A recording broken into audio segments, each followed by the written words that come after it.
More over அந்த crew வந்து அங்க இருக்கவங்க எல்லாம் ரேடியேஷன் லீக்னால தான் இறந்துருப்பாங்க, அதாவது கதிர்வீச்சுனால தான் இறந்துருப்பாங்க அப்படின்னு நம்பிட்டு இருப்பாங்க. பட் அந்த இடத்துல பாத்தீங்கன்னா ரேடியேஷனோட லெவல் ரொம்ப நார்மல் ரேஞ்சில தான் இருக்கும். ரேடியேஷன் லெவலும் ரொம்ப நார்மல் ரேஞ்சில் இருக்கு. இருக்கிற டெட் பாடி பார்த்தா தண்ணியில மூழ்கி இறந்த மாதிரி இருக்கு.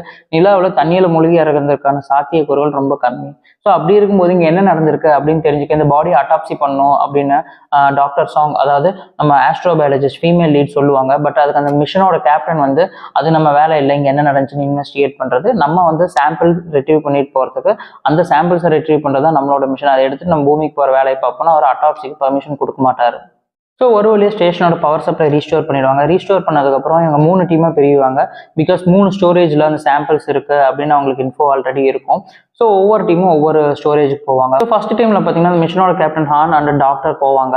ஸோ போகிற வழியில் பார்த்தீங்கன்னா அவங்க நிறைய டெட் பாடிஸ் பார்ப்பாங்க. அந்த டெட் பாடிஸோட சிம்டம்ஸும் சேமாக தான் இருக்கும். எல்லாமே தண்ணியில் மூழ்கி இறந்த மாதிரி தான் இருக்கும். ஸோ அந்த